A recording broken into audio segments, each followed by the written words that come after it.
Everyone, welcome to my YouTube channel Shiva learning point. तो भाई कैसे हैं आप सब? आई होप आप सब अच्छे होंगे और आप सबकी तैयारी भी अच्छी चल रही होगी।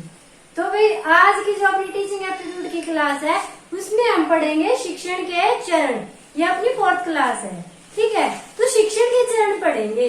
भाई किसी भी एग्जाम की तैयारी कर रहे हो उसमें शिक्षण से रिलेटेड तो पक्का पूछा जाता है, चाहे DEET भी हुआ, KVS हुआ, CTET, STET, Haryana CBT screening, TCT का, PCT का, कोई भी एग्जाम आप दे रहे हो हर जगह शिक्षण पूछा जाता है, ठीक है। तो भाई शिक्षण के चरण, सबसे पहले आपको ये पता होना चाहिए शिक्षण के चरण होते क्या हैं। भाई शिक्षण किस किस तरीके से किया जाता है, किस किस सीरीज में किया जाता है, बाद में करवाऊंगी तो किस किस सीरीज में किया जाता है, ठीक है, वो चीजें। तो भाई शिक्षण के चरण 3 होते हैं, ठीक है। कितने होते हैं? 3 चरणों से होकर हमारा शिक्षण गुजरता है। पहले को बोलते हैं योजना चरण, दूसरे को अनुप्रयोग चरण और तीसरे को मूल्यांकन, ठीक है। पहले में होती है योजना, दूसरे में होता है अनुप्रयोग और तीसरे में होता है मूल्यांकन। और अगर इनका हम साइकोलॉजी में नाम देखें तो क्या होता है भाई? योजना चरण का होता है पूर्व संक्रिय अवस्था, पूर्व संक्रिय अवस्था। अनुप्रयोग का होता है अंतःक्रियात्मक अवस्था, ठीक है। देखो यहाँ पे प्रयोग आगा, यहाँ पे क्रियात्मक आ गई। उसके बाद मूल्यांकन होती है उत्तर सक्रिय अवस्था, ठीक है।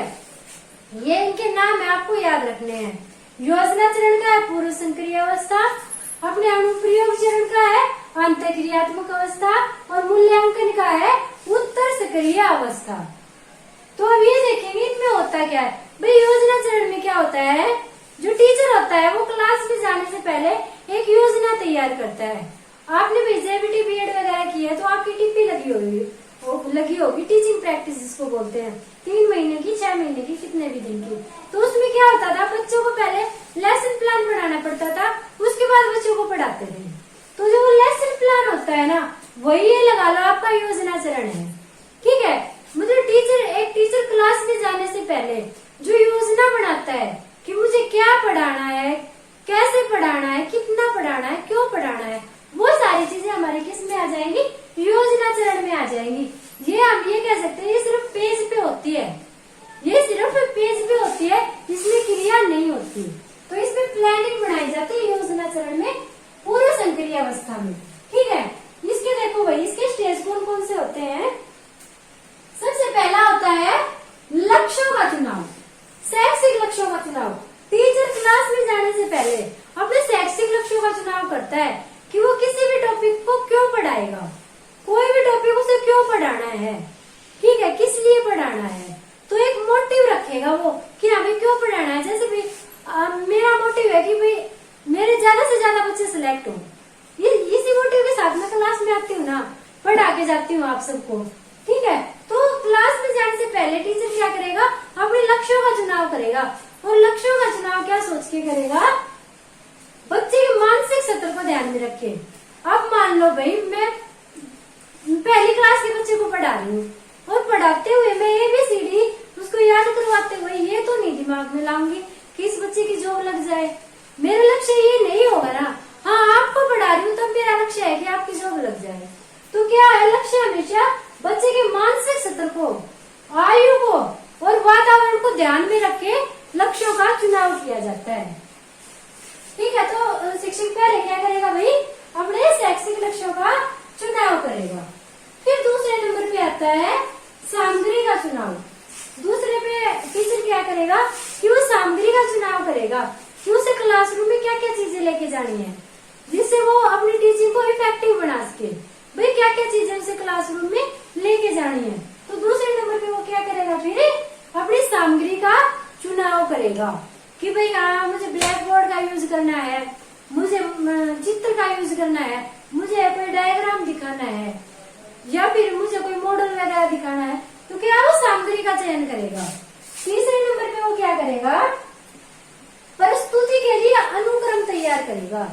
अनुक्रम का क्या मतलब है कि भाई वो कौन से सूत्र अपनाएगा, कौन सी विधि अपनाएगा अपनी टीचिंग को इफेक्टिव बनाने के लिए। ये सारी चीजें टीचर किस में कर लेगा? पहले ही योजना चरण में। वो अभी क्लास में नहीं गया है, उसने सिर्फ योजना बनाई है क्लास में जाने की, उसमें कर लेगा वो कि भाई मुझे कौन सा सूत्र अपनाना है, कौन सी विधि अपनानी है, कौन सा टीचिंग मेथड अपनाना है, बच्चे को प्ले वे मेथड से पढ़ाना है या फिर कोई और मेथड अपनाना है, किस मेथड से बच्चे को पढ़ाना है, तो वो आ जाएगा तीसरे में। फिर 4th नंबर पे बच्चे वो क्या करेगा, शिक्षण रणनीतियों के उपयोग का निर्धारण करेगा, रणनीतियां बनाएगा, तकनीक बनाएगा। ठीक है, शिक्षण की तकनीक निर्धारित करेगा कि मुझे शिक्षण किस तरीके से करवाना है, किस तरीके से मुझे विधियों का निर्माण करना है, तो वो सारी तकनीकें वो निर्धारित कर लेगा। ठीक है, ये सारी चीजें किसमें कर लेगा, वो अपनी योजना चरण में, प्लानिंग स्टेज में, पूर्व संक्रिय अवस्था में। ठीक है, उसके बाद वो क्लासरूम में जाएगा। तो भाई जो अनुप्रयोग चरण है ना, एक बार एग्जाम में पूछा गया था कि जो कक्षा कार्य होता है वो शिक्षण के किस चरण में होता है, तो कक्षा कार्य शिक्षण के दूसरे चरण में होता है, जिसको अनुप्रयोग चरण या अंतःक्रियात्मक अवस्था बोलते हैं। भाई क्रिया हो रही है इसमें, प्रयोग हो रहा है इसमें। ठीक है, इससे आप अंदाजा लगा लेना कि जो कक्षा कार्य होता है वो भाई अपनी सेकंड स्टेज में होता है, दूसरे चरण में होता है। इसमें टीचर क्या क्या करेगा भाई, एक तो अवलोकन करेगा वो। ठीक है, वो अवलोकन करेगा कि हाँ भाई उसने कोई भी टॉपिक बच्चों को पढ़ाया है। ठीक है, फिर वो अवलोकन करेगा कि ये टॉपिक बच्चों को समझ में आया या नहीं आया, भाई बच्चों को कितना समझ में आया है। भाई कोई बच्चा वो देखेगा कि सारे बच्चे भाई ध्यान दे रहे हैं या नहीं दे रहे हैं। उसने देखा कि लास्ट के 2 बच्चे उसकी पढ़ाई पे ध्यान नहीं दे रहे हैं, उसके बाद वो पता लगाएगा कि वो ध्यान क्यों नहीं दे रहे हैं। मान लो उसको पता लगा कि उन बच्चों की नजर कमजोर है, भाई पीछे बैठे नजर कमजोर है, बोर्ड पे अच्छे से दिखाई नहीं दे रहा, इसलिए वो पढ़ाई में ध्यान नहीं दे पा रहे हैं। तो दूसरे नंबर पे वो फिर यहाँ पे क्या करेगा, उसका निदान करेगा, बच्चों की समस्या का निदान करेगा, बच्चों को आगे बिठा देगा। भाई उसके सामने ये समस्या आई ना कि बच्चे भाई ध्यान नहीं दे रहे क्योंकि उसकी नजर कमजोर है, तो उसने उनकी समस्या का निदान किया, बच्चों को आगे बिठा दिया। उसके बाद वो प्रतिक्रिया करेगा, प्रतिक्रिया देखेगा कि बच्चे भाई कितने एक्टिव हो रहे हैं क्लास में, क्या प्रतिक्रिया दे रहे हैं। ठीक है, क्या प्रतिक्रिया दे रहे हैं, बच्चे कितने एक्टिव हो रहे हैं, जो भी उसने सिखाया है, टीचर ने सिखाया है, पढ़ाया है, वो बच्चों की कितनी समझ में आया है। ये सारी चीजें किसमें करेगा, वो अनुप्रयोग चरण में करेगा। ये सारी चीजें क्लासरूम में होंगी। ठीक है, उसके बाद आते हैं थर्ड स्टेज। थर्ड स्टेज है हमारी उत्तर संक्रिय अवस्था, जिसमें किया जाता है मूल्यांकन। भाई मूल्यांकन के बिना शिक्षण प्रक्रिया अधूरी होती है, आप सबको पता है। टीचर जो पढ़ाता है उसका मूल्यांकन करता है कि हाँ भाई बच्चे ने क्या सीखा है, कितना सीखा है। तो उसके लिए सबसे पहले क्या करेगा, व्यवहार परिवर्तन के आयाम का आंकलन करेगा। टीचर क्या करेगा, ये देखेगा कि हाँ भाई मैंने जो भी पढ़ाया है बच्चे को, बच्चे ने कितना सीखा है, उसके व्यवहार में कितना बदलाव आया है। भाई मैंने बच्चों को बता दिया कि भाई ईमानदारी सबसे बड़ा गहना होती है, बच्चों को ईमानदार रहना चाहिए, कभी झूठ नहीं बोलना चाहिए, चोरी नहीं करनी चाहिए। अब मैं ये देखूंगी कि मेरे इस ज्ञान से बच्चे के व्यवहार में कितना परिवर्तन आया है। ठीक है, बच्चे के व्यवहार में कितना परिवर्तन आया है, तो यहाँ पे क्या होगा, व्यवहार परिवर्तन का आकलन किया जाएगा। ठीक है, आकलन किया जाएगा। फिर क्या होगा, प्रशिक्षण विधि और उपकरणों का चयन किया जाएगा। टीचर क्या करेगा, प्रशिक्षण विधियां अपनाएगा।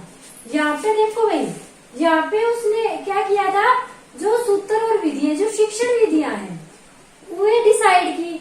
यहाँ पे शिक्षण विधियों का यूज किया उसने। ठीक है, सेकंड स्टेज पे। और थर्ड स्टेज पे प्रशिक्षण विधियां करेगा। ध्यान रखना है, यहाँ पे शिक्षण विधियां थी, यहाँ पे प्रशिक्षण विधियां हैं। प्रशिक्षण विधियां जैसे कि हमारी सब्जेक्टिव होती है और ऑब्जेक्टिव होती है।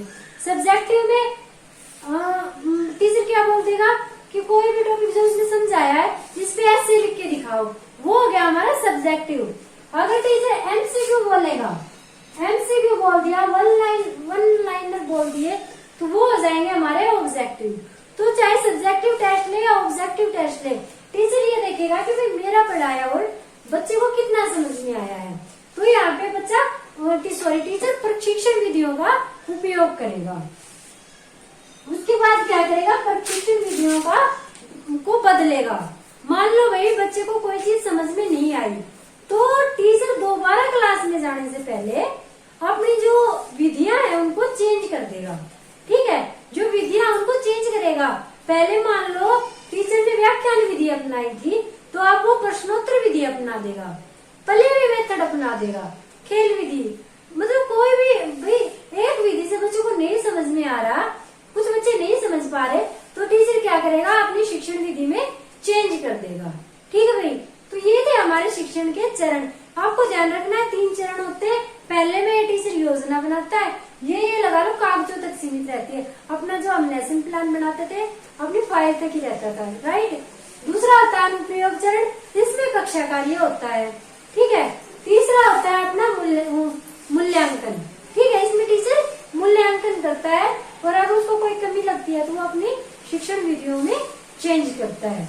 तो ये था भाई आज का टॉपिक। आई होप सबको वीडियो पसंद आई और समझ आई हो तो वीडियो को लाइक और शेयर कर देना, चैनल को सब्सक्राइब कर देना भाई, और प्यारे प्यारे कमेंट पक्का कर देना।